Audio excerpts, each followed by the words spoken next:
လက်ရှိရက်ပိုင်းတွင်မှာမြန်မာနိုင်ငံရေးကြီးကြောင်းတနိုင်ငံလုံးအားရောနိုင်ငံတကာပါအထူးတလဲအာယုံဆိုင်ရလာအောင်ပြောင်းလဲမှုတွေရှိလာခဲ့ပါတယ်။အထူးသဖြင့်နိုင်ငံတော်သမ္မတဟောင်းဦးဝင်းမြင့်လွတ်မြောက်လာခြင်းနိုင်ငံတော်အတိုင်ပင်ခံပုဂ္ဂိုလ်ဒေါအောင်ဆန်းစုကြည်ရဲ့ပြစ်ဒဏ်လျှော့ပေါ့မှုနဲ့နေအကျယ်ချုပ်သတင်းတွေဟာမြန်မာပြည်သူတွေအတွက်စိတ်ဝင်စားကြအကောင်းဆုံးသတင်းစကားတွေဖြစ်လာပါတယ်။ဦးဆောင်ပထမအနေနဲ့နိုင်ငံတော်သမ္မတဟောင်းဦးဝင်းမြင့်ပြန်လဲလွတ်မြောက်လာတဲ့သတင်းကိုတင်ဆက်ပေးပါမယ်။သမ္မတဦးမြင့်အောင်လှိုင်ရဲ့လူငင်းချမ်းသာခွင့်အမေရ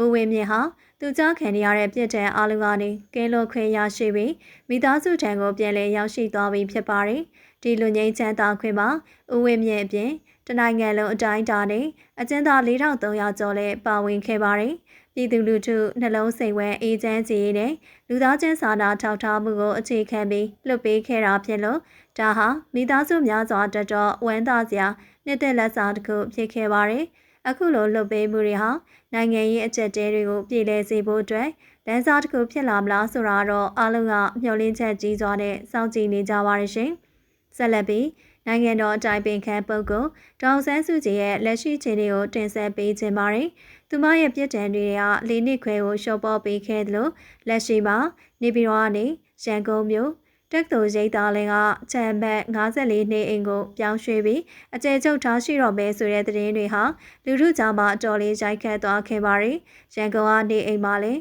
လာရောက်စောင့်ကြည့်နေတဲ့ပြည်သူတချို့ရှိနေသလို NLD ပါတီတာဝန်ရှိသူတွေနဲ့ရှင်းနေအဖွဲ့တွေကလည်းဒေါအောင်ဆန်းစုကြည်နဲ့တွေ့ခွင့်ရဖို့ကြိုးစားနေကြပါတယ်။အသက်80အရွယ်ရှိပြီဖြစ်တဲ့ဒေါအောင်ဆန်းစုကြည်ရဲ့ကျန်းမာရေးအတွက်ရောနိုင်ငံရေးရာအပြည့်ရှာမှုတွေအတွက်ပါသူမကိုအခုလိုနေကိုပြန်လည်ပြောင်းရွှေ့ထားရှိတဲ့တဲ့ဟာအပြုသဘောဆောင်တဲ့အလှည့်ပြောင်းတစ်ခုဖြစ်လာဖို့အားလုံးကမျှော်လင့်နေကြပါရရှင်။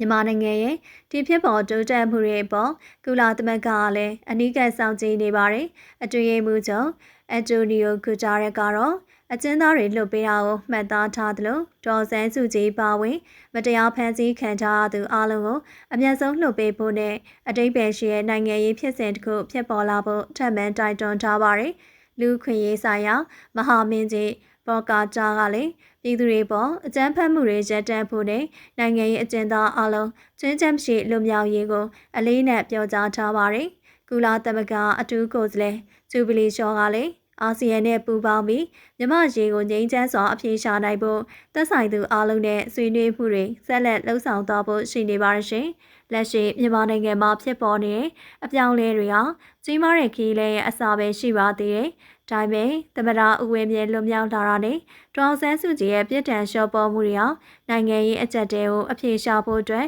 အပြုသဘောဆောင်တဲ့အလားအလာတွေလို့ရှုမြင်နိုင်ပါရှင်။